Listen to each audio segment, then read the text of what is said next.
Buen día, un abrazo muy respetuoso, muy cordial.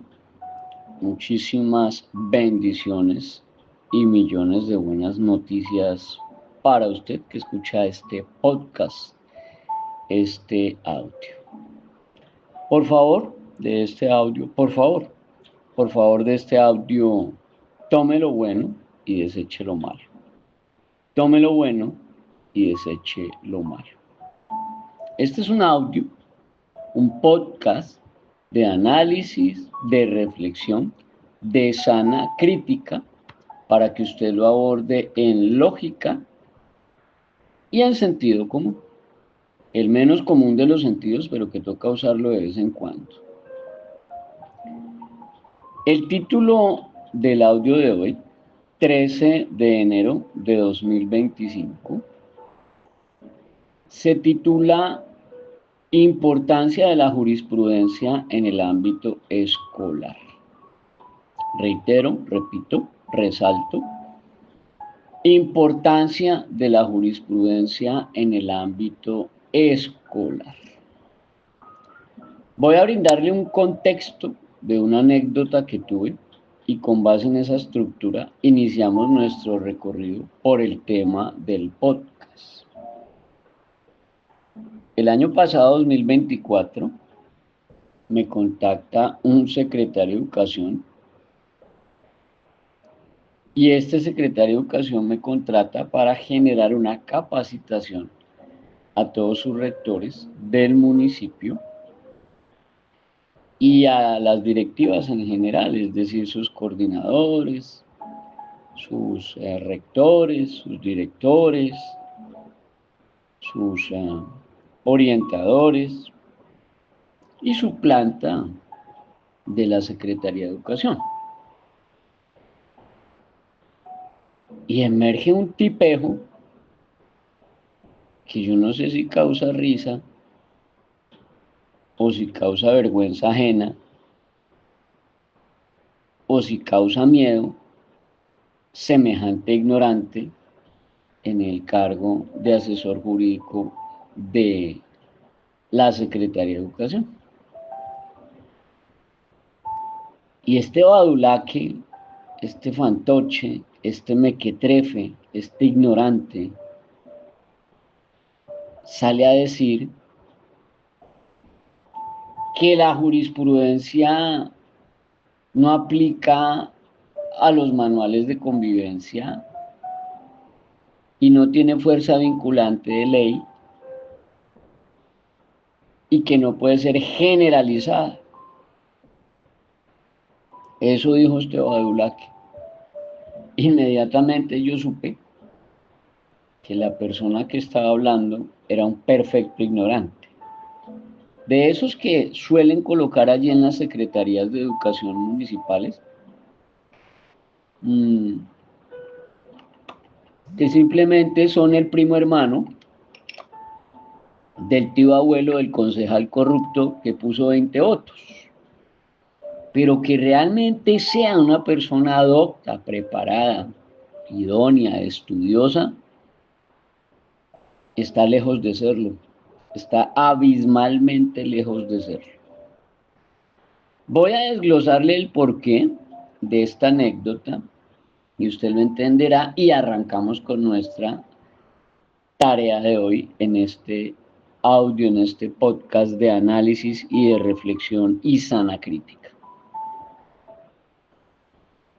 Si la Corte Constitucional emana una jurisprudencia que habla sobre derechos fundamentales o sobre conducto regular o sobre debido proceso, déjeme decirle que no se necesita que la Corte Constitucional diga que esa sentencia tiene un efecto erga omnes, o sea, que traduce para todos igual.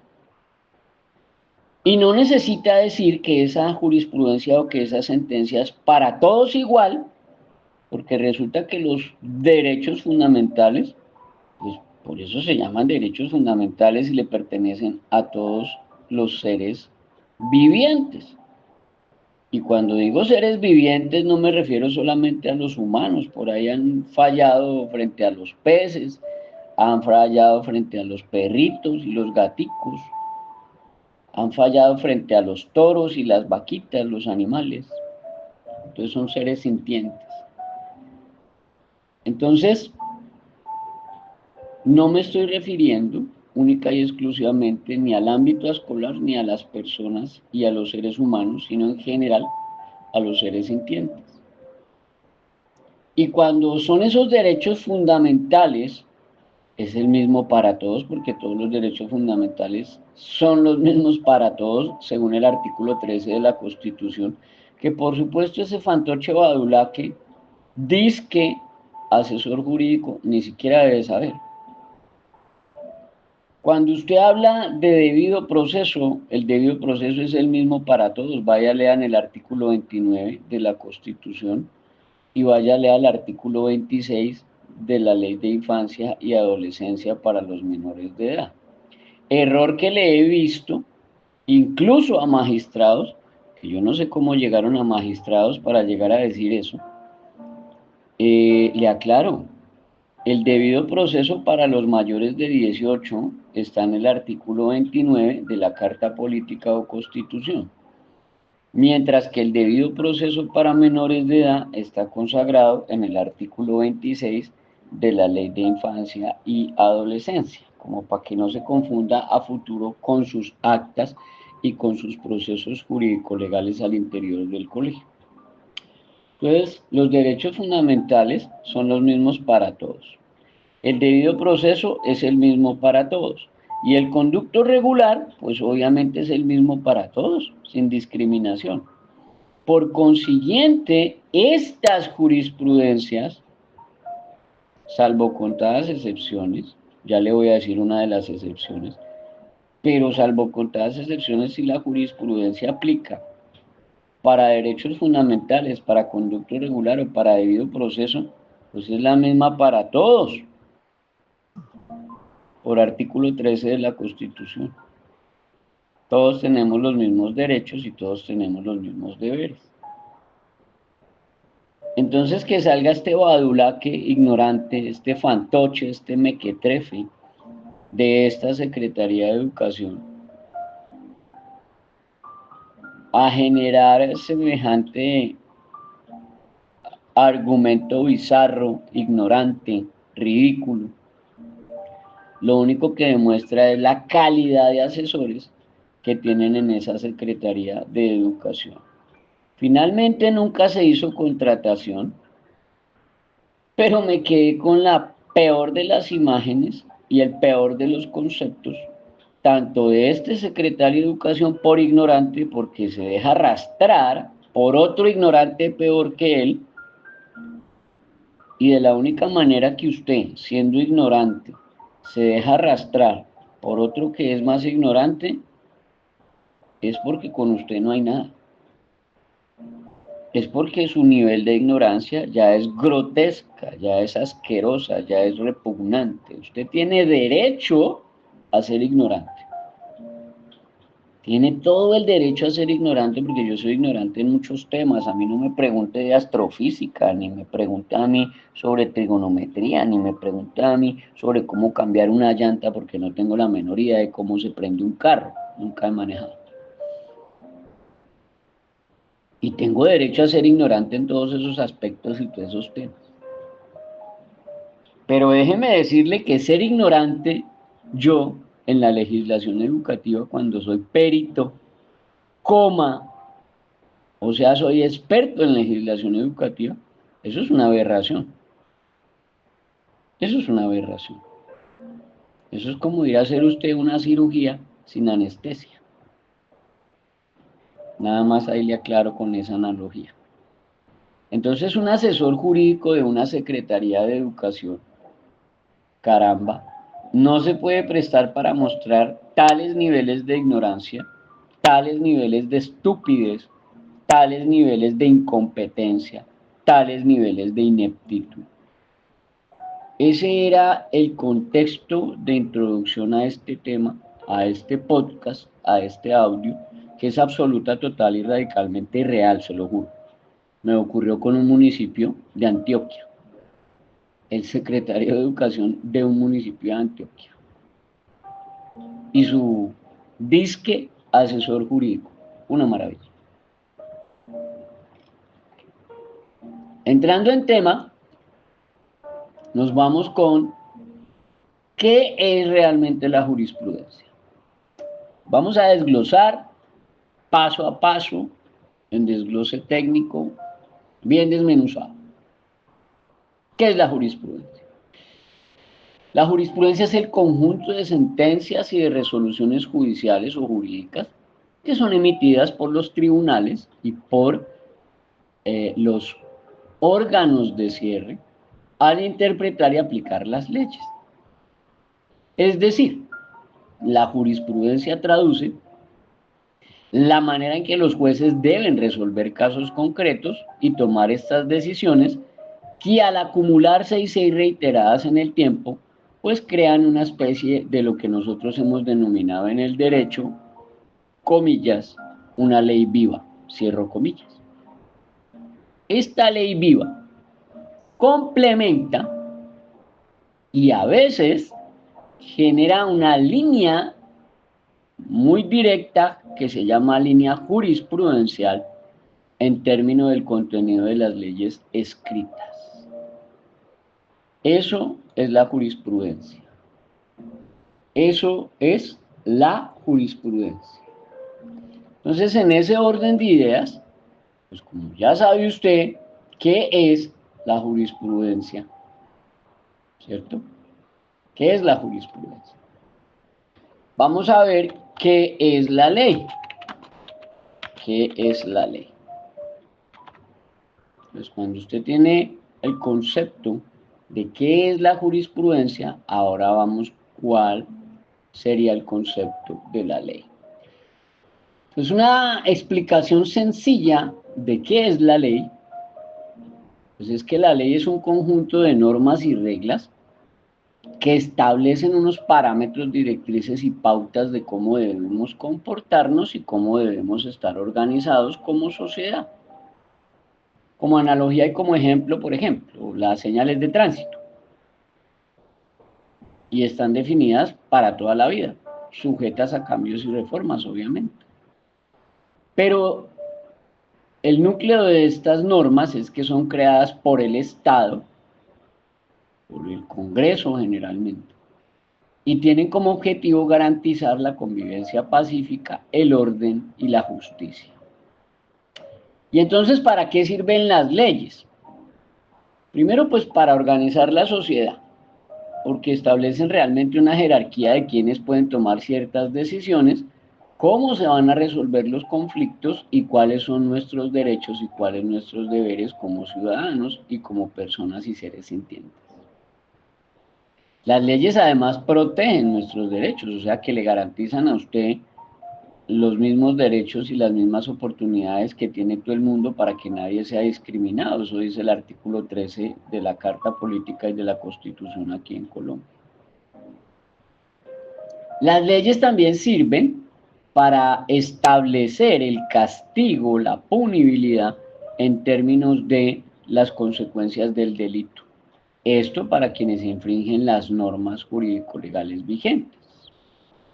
¿Y quién crea las leyes? Pues para Colombia en específico son creadas principalmente por el Congreso, que es un organismo que está compuesto por el Senado y por la Cámara de Representantes, cuyos miembros, lamentablemente, de manera ignorante, de manera repugnante, son elegidos por nosotros, los ciudadanos, o por ustedes, porque yo nunca he ejercido el voto, nunca jamás he votado, y no lo voy a hacer. Y lo hacen, pues, a través de sus elecciones, en las cuales participan los ciudadanos. La ley, a pesar de que es universal o mundial, no significa que cada país tenga las mismas leyes, sino que cada país tiene sus propias leyes y que están adaptadas a su contexto cultural, a su historia, a sus necesidades, a su contexto psicosocial, socioeconómico y diferentes aspectos que la regulan. Sin embargo, a pesar de ello, existen tratados internacionales que buscan armonizar estas leyes en los diferentes países en temas, por ejemplo, como los derechos humanos, el comercio y el derecho al trabajo especialmente. Cuando usted conoce las leyes o estudia las leyes o se prepara en términos de las leyes, eso lo favorece en qué aspectos. En el aspecto de que usted puede defender sus derechos, porque si usted sabe cuáles son sus derechos, puede exigir que se los respeten porque conoce las normas que así lo determinan. Conocer las leyes le evita problemas porque le evita cometer actos que están prohibidos, ya sea por acción o por omisión, y porque usted tiene que cumplir el artículo 09 del Código Civil en Colombia, que dice que el desconocimiento de la ley no es excusa, no es eximente. El conocer las leyes también le ayuda a usted a participar en la vida política, porque usted puede opinar sobre esas leyes y exigir y reclamar, invocar que se modifiquen si usted considera que no son justas, o que son ridículas, o que son estúpidas, o que no benefician a la sociedad en pleno. En resumen, pues la ley es fundamental para nuestra vida en sociedad. ¿Y cuál es, digamos, como que esa importancia de esa vida en sociedad? Pues que nos brinda seguridad, orden y justicia, ¿sí? Pero si no hay esos tres, entonces pues grave, porque estaríamos hablando de una anarquía, que es lo que está promoviendo el Ministerio de Educación y las secretarías de educación en Colombia. A ellos no les interesa que haya seguridad en los colegios, ni que haya orden en los colegios y que se aplique la justicia. El Ministerio de Educación y las Secretarías de Educación vienen en 5 años de promover una anarquía y una impunidad en los colegios, en donde los estudiantes son omnímodos y van al colegio a hacer lo que se les da la gana. Delicado asunto.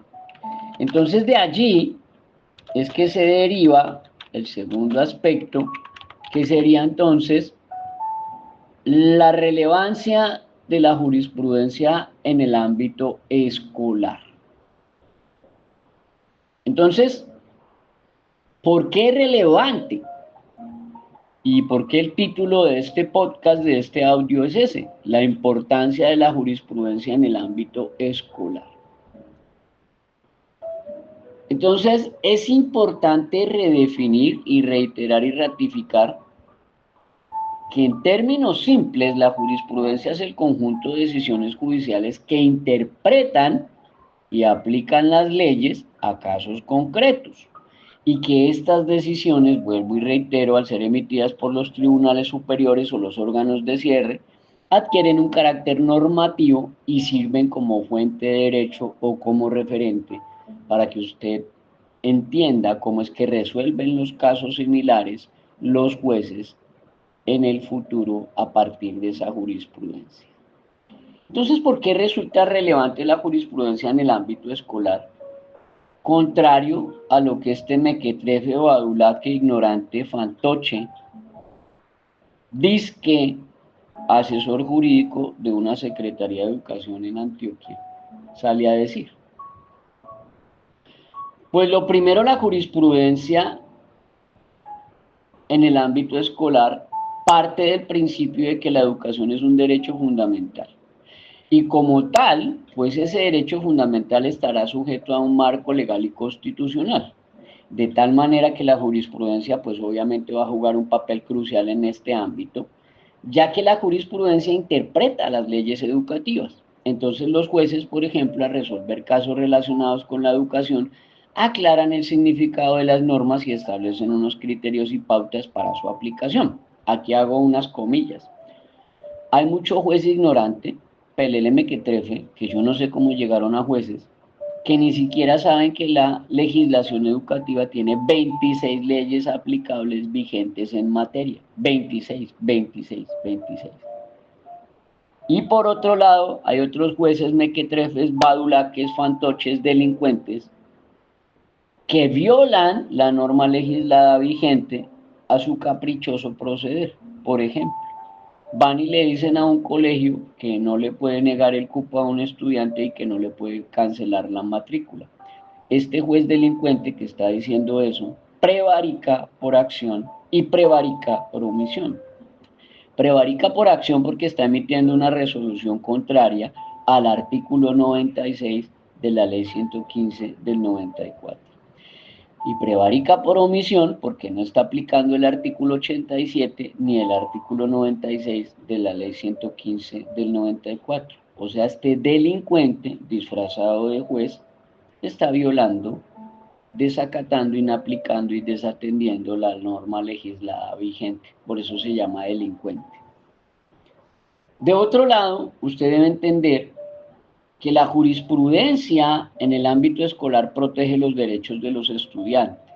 Entonces, la jurisprudencia garantiza que los estudiantes vean respetados sus derechos, como por ejemplo el derecho a la educación, el derecho a la igualdad, el derecho a la no discriminación y por supuesto el derecho a un ambiente escolar seguro. A diferencia de lo que promueven estos delincuentes del Ministerio de Educación y estos delincuentes de las Secretarías de Educación certificadas que promueven la impunidad, que promueven la anarquía y que salen a decir que los estudiantes solo son sujetos de derechos.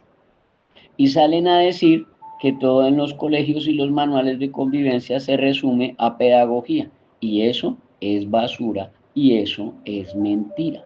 Porque si eso lo que están diciendo es verdad, pues entonces no necesitamos la Ley General de Educación, no necesitamos la Ley 1620 del 2013, no necesitamos un manual de convivencia, no necesitamos las normas legales vigentes, no necesitamos el Código de la Infancia, no necesitamos, por supuesto, tampoco el Código de Policía o Convivencia Ciudadana, no necesitamos la Ley 1335 del 2009, ni la 1336 del 2009, ni necesitamos el Código Penal, ni necesitamos el Código Civil, porque todo es pedagogía. No sé si me entendió el lenguaje que están hablando estos delincuentes ignorantes, mequetrefes irresponsables del Ministerio de Educación y de las Secretarías de Educación, cuando todo se les resume y se les vuelve pedagogía. Ni el derecho a la educación es absoluto porque no lo es, ni el derecho al libre desarrollo de la personalidad es absoluto porque no lo es. Esos son ejemplos de jurisprudencia en el ámbito escolar que entran a proteger los derechos de los estudiantes, pero especialmente de los estudiantes que son víctimas, que son víctimas de hurto, víctimas de agresiones, víctimas de matoneo, víctimas de acoso, víctimas de lesiones personales, víctimas de extorsión, víctimas de abuso sexual, víctimas de cualquier tipo de vejamen o de abuso. Estas víctimas tienen un derecho a la reparación integral y al resarcimiento del daño y restablecimiento de sus derechos. Algo que se le olvida a estos delincuentes mequetrefes ignorantes del Ministerio de Educación y de sus secretarías de educación cuando salen a decir que los manuales de convivencia y en general el conducto regular y el debido proceso es meramente pedagógico. Yo no sé cómo llegaron a asesores en esos altos cargos, qué vergüenza ajena siento yo y qué repugnante se convierte ese lenguaje y ese manejo de las normas al interior de los colegios. Por otro lado, la jurisprudencia en el ámbito escolar pues orienta, dirige, parametriza, estructura la gestión escolar, de tal manera que los centros educativos y las autoridades educativas puedan utilizar la jurisprudencia como una guía para tomar decisiones y resolver conflictos, lo mismo que hacen los jueces, solamente que en la gestión escolar, interna, administrativa y disciplinaria.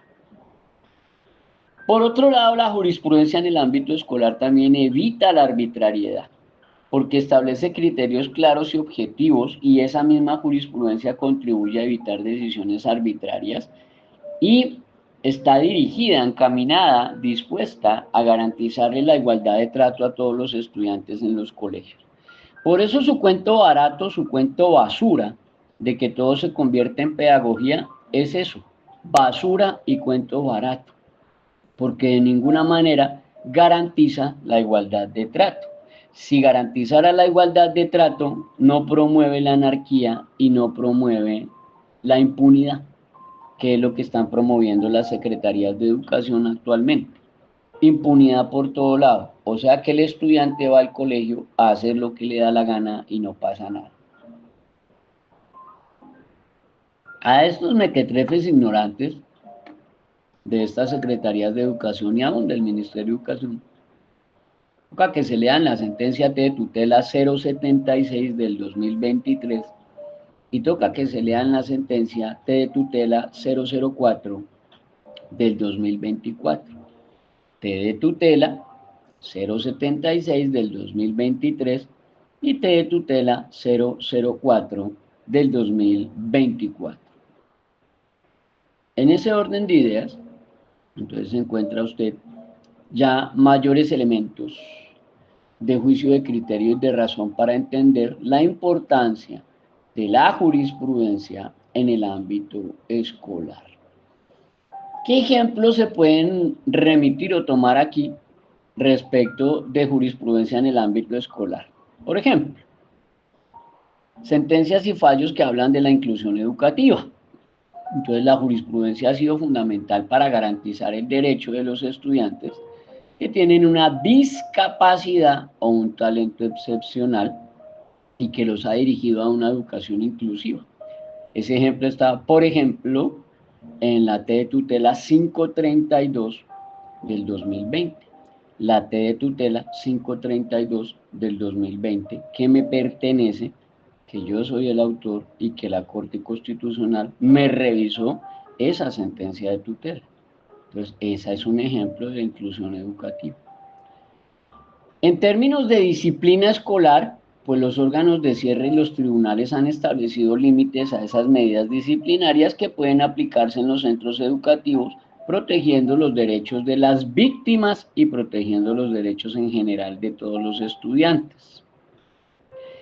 Y por todo este engranaje y por todos estos aspectos, pues la disciplina escolar de ninguna manera promueve, ampara, prohija o apadrina la impunidad, como lo hacen las secretarías de educación y el Ministerio de Educación actualmente.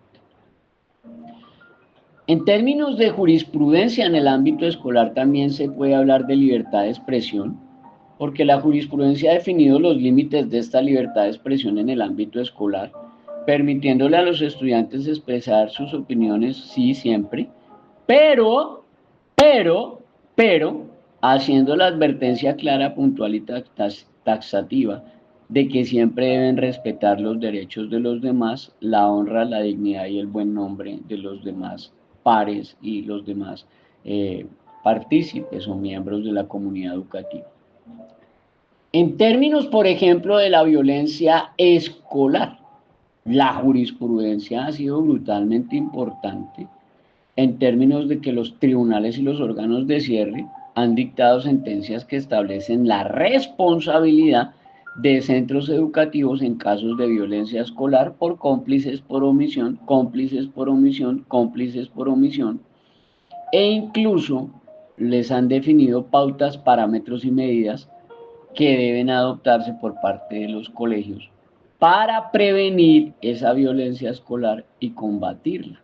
Ahí está el ejemplo de la sentencia con efecto erga omnes, o sea, para todos los colegios del país, de Sergio Urrego, la 478 del 2015, y 2 o 3 después de esa que ratifican esa misma solicitud. Entonces, ya entramos a generar como conclusiones.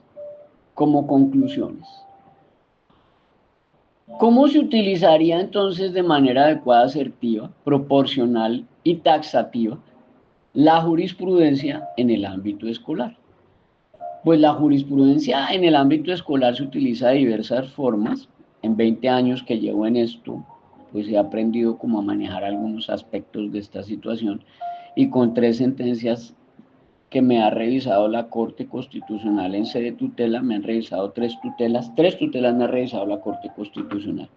La T de tutela 532 de 2020, la T de tutela 337 del 2022 y la T de tutela 249 del 26 de junio de 2024. Esas 3 tutelas me las ha revisado la Corte Constitucional. Creo que, según un derecho de petición que radiqué, soy la única persona en el país a la cual la Corte Constitucional le ha revisado 3 sentencias de tutela.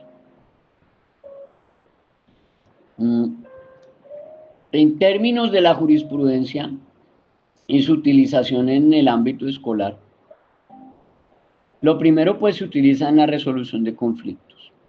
Entonces, al enfrentar un conflicto y darle manejo, los centros educativos pueden consultar a la jurisprudencia para conocer cómo se han resuelto casos similares o parecidos en el pasado y a partir de ahí tomar un derrotero y unas directrices. En la misma elaboración de las normas internas, o sea, del manual de convivencia. Esta norma interna o normas internas de los centros educativos a través del manual de convivencia debe estar alineada con la legislación vigente y con la jurisprudencia. De ninguna manera puede estar alineada con caprichos de funcionarios de secretarías de educación que hoy están y mañana no, porque mañana los echan por incompetentes o por ineptos o porque ya cumplieron la cuota política para la cual fue pactado. Por eso ve usted que cada rato cambian de secretario de educación en los municipios, porque son meras cuotas políticas y negociaciones ahí debajo de cuerda en intereses económicos de los que le patrocinaron la campaña al alcalde. Aprenda un poquito más y abra los ojos en esos aspectos también. Y la jurisprudencia también ayuda en términos de la formación de los docentes y los profesores, porque los docentes deben conocer la jurisprudencia para poder ejercer su función de una manera idónea, adecuada, oportuna, taxativa, legal, lícita y por supuesto de manera expectante, siempre acudir a respetar los derechos de los estudiantes. En conclusión, ¿entiende usted que la jurisprudencia es una herramienta fundamental para garantizar el cumplimiento de los derechos de sus estudiantes y es una herramienta invaluable para mejorar la calidad de la educación al interior del ámbito escolar? Porque al conocer y aplicar la jurisprudencia, pues los centros educativos pueden generar y crear ambientes de aprendizaje que se tornen más seguros, más equitativos y más respetuosos de los derechos fundamentales y, por supuesto, de la dignidad humana de sus estudiantes. Entonces, en ese orden de ideas es que usted necesita entender esa relevancia de la jurisprudencia frente al ámbito escolar. Frente al ámbito escolar. Entonces, ya iríamos al último tema de cierre para este audio sobre cuál sería la prevalencia en términos del ámbito escolar frente a la ley o la jurisprudencia. Y tendríamos que irnos allí en una relación dinámica de jerarquía. ¿Qué es una relación dinámica de jerarquía? Pues la relación entre la ley y la jurisprudencia sigue siendo compleja y dinámica, pero se dirime a través de la jerarquía, porque la jerarquía define en específico el caso concreto. Entonces debe entender usted que la ley emerge como norma fundamental, o sea que hay una primacía formal mediante la cual, pues generalmente la ley se considera la norma fundamental en un sistema jurídico o en un estado social de derecho. Y la ley es el producto directo de la voluntad del legislador y como tal tiene un carácter más abstracto y general. Ahora, ¿cuál es el problema de este Congreso, de este Senado, de esta Cámara? Que la gran mayoría de estos mequetrefes, de estos pelafustanes, de estos fantoches que están allá en el Congreso, la gran mayoría ni siquiera son abogados, o sea, no saben ni de leyes ni de normas, solamente se apoyan en su UTL o Unidad de Trabajo Legislativo. Y el otro problema es que se la pasan redactando y generando leyes que favorecen a particulares, más no al pleno de la sociedad. Entonces, ese es el problema, que la ley viene siendo manipulada para favorecer a algunos oligarcas y para someter al pueblo en general. En segundo lugar, la ley como norma fundamental es la fuente principal del derecho. Y al ser la ley la fuente principal del derecho, que establece los principios generales y los marcos normativos dentro de los cuales se desarrollan las relaciones sociales, es en donde usted se da cuenta que hay jueces delincuentes, que hay jueces delincuentes. Hay payasos allá disfrazados de jueces que aplican disque la jurisprudencia por encima de la ley. Aplican la jurisprudencia por encima de la ley. O sea, la Corte Constitucional no ha derogado ni ha declarado condicionalmente exequible algún artículo o alguna ley, y estos payasos ignorantes, mequetrefes, badulaques, prevaricadores, disfrazados de jueces, violan la ley y le generan primacía a la jurisprudencia. Asqueroso, repugnante e ignorante. Y créame que pasa más a menudo de lo que usted cree. Lo invito a que lea los artículos 87 y 96 de la ley 115 del 94, que son los dos artículos que más violan estos mequetrefes, badulaques, ignorantes, delincuentes que se hacen llamar jueces de la República. Se lo dice alguien que lleva 20 años radicando tutelas en el ámbito escolar, para que usted se ubique y se desengañe. La jurisprudencia entonces viene siendo una fuente de interpretación y aplicación, no es una fuente de derecho como norma fundamental, no. La jurisprudencia entra en un segundo escalón como una fuente de interpretación y aplicación que viene siendo un complemento de la ley, es decir, la jurisprudencia es la interpretación que los tribunales y que los órganos de cierre hacen de la ley al aplicarla a algunos casos en concreto. Es decir, la jurisprudencia es la ley viva o que le da vida a la ley adaptándola a las circunstancias particulares de cada caso en concreto. Y además la jurisprudencia pues genera un valor normativo que si bien no tiene la misma jerarquía, no tiene el mismo lugar, no tiene el mismo carácter formal que la ley, pues obviamente la jurisprudencia adquiere un valor normativo cuando se repite de manera constante y se repite de manera uniforme en las decisiones de los tribunales y de los órganos de cierre. Esta jurisprudencia reiterada puede llegar a considerarse como una fuente del derecho en sí misma.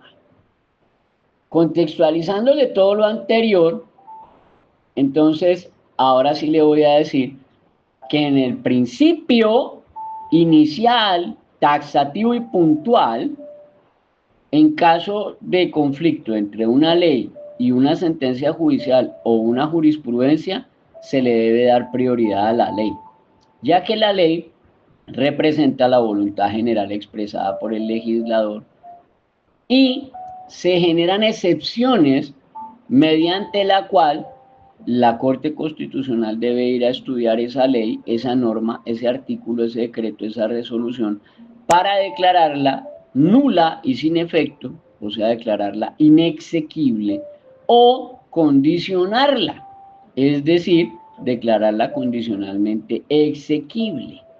Pero de ninguna manera, oiga, escuche, de ninguna manera la jurisprudencia está por encima de la ley, no sea ignorante. salen unos rectores y salen unos profesores y salen unos badulaques allá en las secretarías de educación a decir que una jurisprudencia está por encima de la Ley General de Educación o está por encima del decreto 1075 del 2015.